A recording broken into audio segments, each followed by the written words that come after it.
نامدن تابعت خازن اخافتنا دستپیکی به سروکی پارلمان کردستان دکتر یوسف محمد لبکن دکتر فرمو ام خازن گوتره و بگرن.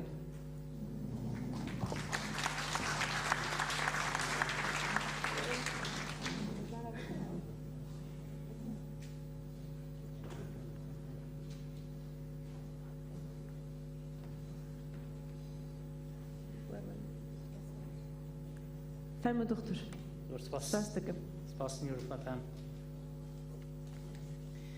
بەڕێزان بەیانیتان باش ڕاستیا زۆر خۆشحاڵین کە ئەمڕۆ لێرە پێکەوە گفتوگۆی کۆمەڵێک بابەتی گەرمی سەرچاحەی سیاسی کوردستان لە چوار پارچەکەی کوردستان و لە دیاسپۆرا بکەین.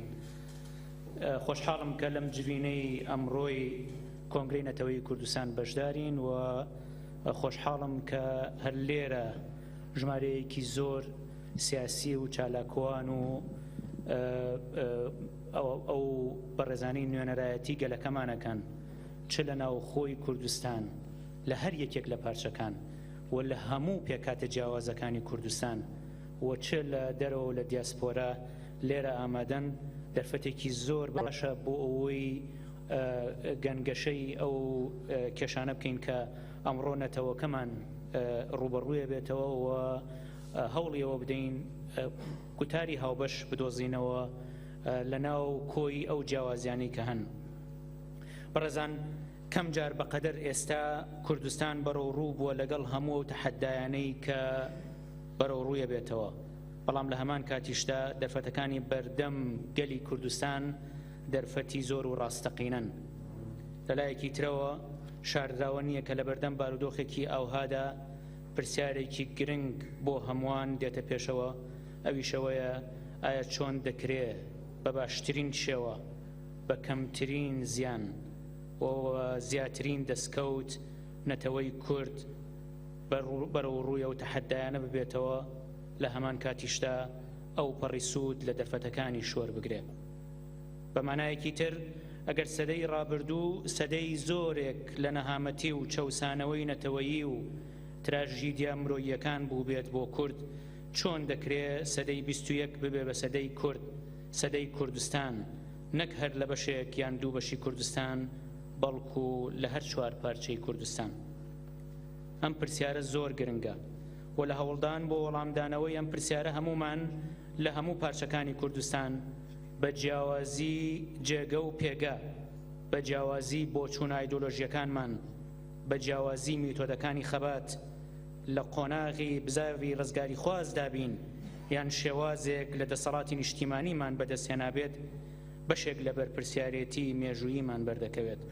هێزە سیاسیەکان، کۆمەڵگای مەدەنی، ڕۆشنبیران، ئەکادیمیکاران، چین و توێژە جیاجیەکانی کۆمەڵگا هەر هەمویان بەپێی سەنگ و جێگە و پێگە و کاریگەری خۆیان بەشێک لەو بەرپرسیارەتیە مێژووییان دەکەوێتە سەرشان. دەکرێت ئاسان بێ هەمومان کۆک بین لەسەر ئەو پرسیارەی پێشووترمان و دەکرێت هەمووشمان کۆک بین لەسەر ئەو وەڵامەی کە دەڵێ بە یەک ڕیزی دەتوانین بە باشترین شێوە ڕوبەڕووی تەحەداکان ببینەوە و باشترین سوود لە دەرفەتەکان وەربگرین. بەڵام بەڕێزان دەبێت زۆر ڕاشکاو بین و بڵێین ئەمڕۆ نەتەوەی کورد یەک ڕیز و یەکگرتوو نییە، لە هەر نەک لەسەر ئاستی هەر چوار پارچەی کوردستان، بەڵکو ئێمەی کورد کەم یا زۆر لەگەڵ بوونی زۆر هێمای دڵخۆشکەر لە هەموو پارچەکان لە قوڵایی پەرتەوازەیی و ململانەی سیاسی و نایەک ڕیزی داین.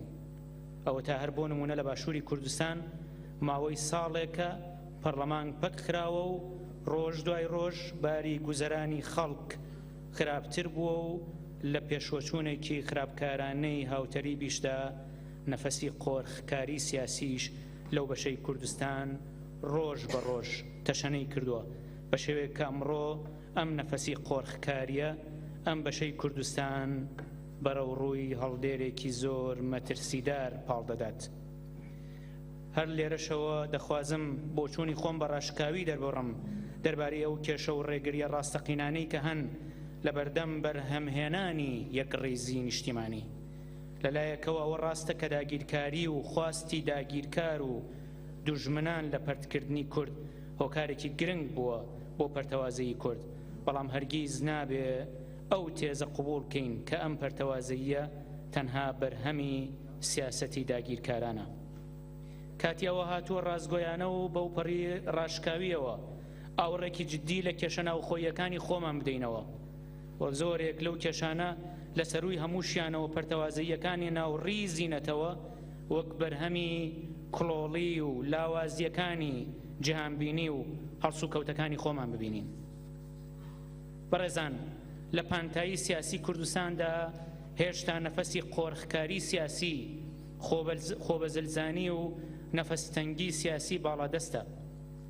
ئێستاش هێزگەلێکی سیاسی هەن باوەڕیان وایە کە یەکڕەنگکردنی پانتایی نەتەوە یان ماڵی نەتەوە بە مانایەکی تر سڕینەوەی ڕەنگە ئایدۆلۆژی و سیاسیەکانی دیکە باشترین ئامڕاز و میتۆدە بۆ فراهەمکردنی یەکڕیزی نەتەوەیی. هەڵگرانیان بۆ چوونە نەک هەر خولیایی ئەوەن لە جیهانی هەنووکەی سیاسەتدا پەراوێز و دەرفەتی سیاسەتکردن لە هێزەکانی دیکە بسەنەوە، بەڵکو ڕوو لە مێژووشدا دەخوازن ئەوانی دیکە بێبەش بکەن لە شانازیەکانی مێژوو. بە مانایەکی دیکە سڕینەوەی ئەوانی دیکە و خەبات و سەنگیان لە مێژوودا کاری سڕینەوەیان لە هەنووکەی سیاسەتدا ئاسانتر دەکات، بە هیوایەوەی ئەوانی تر دەرفەتی ئەوان نەبێت لە داهاتووشدا ببن. بەڕێزان، بەڕاشکاوی دەڵێم بەم شێوەیە و بەم نەفەسە نەنەتەوەیەکی بەهێز بەرهەم دەهێنرێت و نەدەسەڵاتێکی نەتەوەیی و نیشتیمانی تەندروست و پڕتوانە بنیاد دەنرێت. لە پێناو بەرهەمهێنانی نەتەوەیەکی پڕتوانە دەسەڵاتێکی نیشتیمانی و نەتەوەیی بەهێز و سەقامگیر و بۆ ئەوەی نەوەکانی داهاتوو نەک هەر لە شەڕی براکوژی و پەرتەوازەی ڕزگاریان ببێ، بەڵکو ئەم نەوەیە لە چوارچێوەی نەتەوەیەکدا خۆیان ببیننەوە و خاوەنی دەسەڵاتێکی ئەوتۆ بن کە هەم شانازی پێوە بکەن و هەم هەست بە پڕتوانایی و بەهێزی نەتەوەکەیانەوە بکەن، پێویستە بەتایبەتی دوو پرەنسیپ ڕەچاو بکرێن.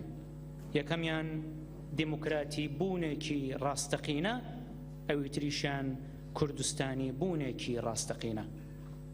بەڕێزان، کاتێک دەڵێن دیموکراتی بوون مەبەسمانەوەیە دوور لە نەفەسی قۆرخکاری و دوور لە هەوڵی یەکڕەنگکردن و سڕینەوەی ئەوانی تر.